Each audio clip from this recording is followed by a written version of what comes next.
Jumpa lagi bersama dengan saya, Mr. Sorchan, di dalam channel pengembangan kepribadian atau mentoring self improvement. Pada saat ini, konteks besar kita adalah perubahan atau mati. Dan tentunya kita memilih opsi tidak mati atau hidup. Berarti kita hadapi perubahan itu agar kita dapat bertahan hidup. Dan saat ini kita masuk ke dalam perubahan dalam relasi kita dengan sesama manusia. Kita tahu bahwa manusia adalah makhluk sosial. Manusia harus dan tidak bisa tidak. Dia akan berelasi dengan sesamanya. Relasi di keluarga besar, di pekerjaan, di komunitas, bahkan relasi di tingkat bangsa dan antar bangsa. Nah, bagaimana kita menyikapi agar kita tetap bisa hidup di dalam perubahan yang begitu cepat ini?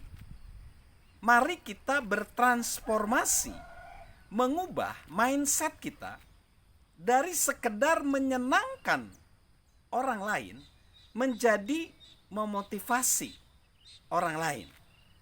Mengapa demikian? Kita harus mentransformasi diri kita dari sekedar menyenangkan menjadi memotivasi orang atau sesama kita. Hal ini dikarenakan bahwa kita ingat bahwa perubahan harus terjadi. Kita tahu bahwa sebagai seorang manusia, kita senang untuk dipuji. Kita senang disenangkan orang lain. Ketika kita berelasi dengan manusia, kita berharap manusia tersebut atau sesama itu senang. Dan mereka juga senang sama kita. Akhirnya kita juga dikukuhkan. Waduh, bagus nih. Ada pengukuhan, ada pengakuan. Nah, namun persoalannya akan terjadi ketika kita berusaha menyenangkan sesama kita, maka akan terjadi zona nyaman. Orang tersebut menjadi nyaman, kita menjadi nyaman.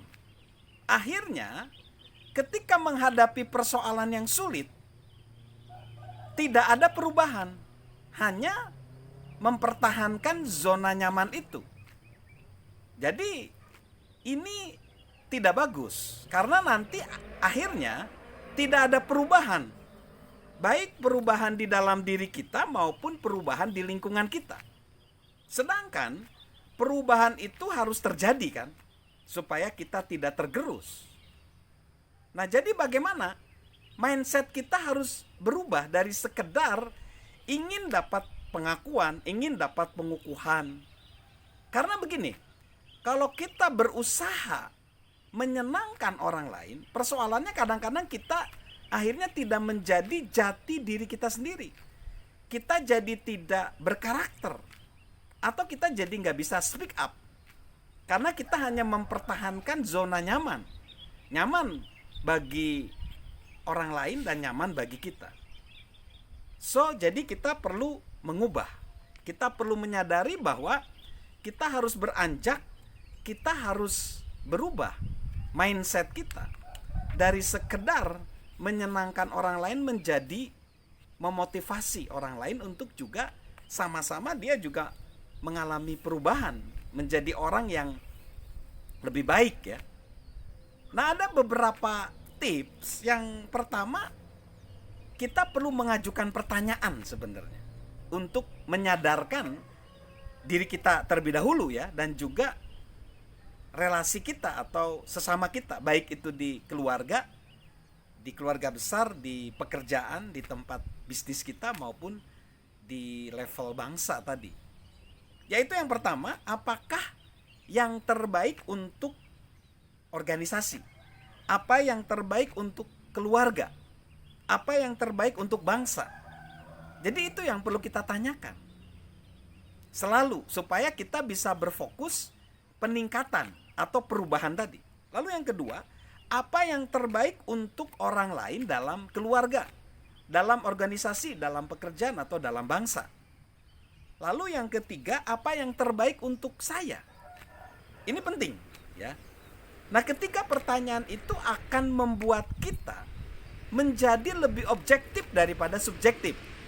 Karena nanti kalau kita cuma menyenangkan orang, itu nanti ada conflict of interest. Kita menjadi tidak profesional di situ. Dan gambaran yang kita punya juga jadi nggak luas, ya. Jadi itu nggak bagus dan tidak akan terjadi perubahan. Nah, memang kita tahu bahwa ini perlu waktu dan perlu upaya dan perlu komitmen dulu dari kita.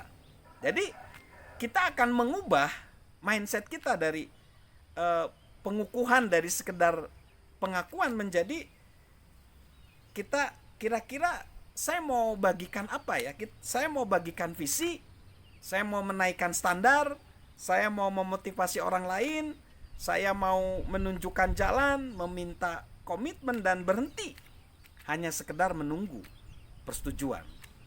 Jadi itu akan seperti itu. Dan juga nanti kita akan tahu bahwa orang-orang yang serius mendukung kita adalah orang-orang yang punya komitmen untuk berubah. Jadi kita jadi bisa membedakan, karena orang yang cuma sekedar setuju itu biasanya belum tentu juga dia mau berubah. Dia hanya yes saja tetapi tidak mau mengambil komitmen. Dan itu akan berbahaya buat kita, karena baik di keluarga, di pekerjaan, atau dimanapun kita berelasi, kita jadi tidak bisa membedakan mana yang mendukung kita, mana yang enggak. Dan itu sulit untuk dibawa bersama ke dalam perubahan. Nah, lalu yang penting juga sebenarnya, kita harus menghargai orang-orang sebesar kita juga menghargai diri kita sendiri. Nah, ini penting. Jadi diri kita sendiri, penghargaan kepada diri sendiri itu akan menggambarkan penghargaan kepada orang lain. Menghargai orang-orang seharusnya menjadi prioritas penting dalam kehidupan kita. Seharusnya kita punya niat setiap hari untuk menambahkan nilai ke dalam diri orang lain. Nah, namun untuk bisa menambahkan nilai ke dalam diri orang lain, kita harus selalu memulai dengan menghargai diri sendiri. Kita melihat orang lain itu seperti kita melihat diri kita sendiri. Dan jika kita menghargai diri kita sendiri, kita pun dapat menghargai orang lain. Penghargaan kita terhadap diri sendiri menentukan investasi pribadi kita ke dalam diri orang lain. Jika kita merasa layak mendapat kesempatan, kita akan memberi orang lain kesempatan. Jika kita merasa layak berkembang, kita juga bersedia mengembangkan orang lain. Jika kita melihat diri kita dengan angka 9 dari skala 10, kemungkinan besar kita bisa menghargai orang lain. Nah, kalau kita posisinya sebagai pemimpin, itu sangat penting banget. Beda loh, pemimpin yang menghargai para pengikutnya akan memberi mereka upaya terbaik. Tapi kalau pemimpin yang merendahkan para pengikutnya, dia akan memberi sedikit upaya. Pemimpin yang menghargai para pengikutnya akan melayani mereka. Tapi pemimpin yang merendahkan para pengikutnya pasti ingin dilayani oleh mereka. Pemimpin yang menghargai para pengikutnya akan memampukan mereka. Tetapi pemimpin yang merendahkan para pengikutnya akan mengendalikan mereka. Pemimpin yang menghargai para pengikutnya akan memotivasi mereka. Tetapi pemimpin yang merendahkan para pengikutnya akan memanipulasi mereka. Jadi perhatikan, kalau di level pemimpin ini berbahaya ya. Akan terjadi malah merusak ya. So, jadi kalau kita ingin mengalami perubahan dan tidak tergerus, tidak tergencet oleh perubahan ini, yuk kita berubah juga dalam relasi kita. Relasi yang sekedar ingin menyenangkan orang lain dirubah menjadi relasi yang memotivasi orang lain. Dan jangan lupa juga, hargai sesama kita, hargai orang lain sebesar kita juga menghargai diri kita sendiri. So, kita mulai dari diri kita sendiri, baru kita bisa menghargai orang lain. Salam perubahan di dalam relasi kita sebagai umat manusia, dan tentunya salam sehat dari saya, Mr. Sorchan.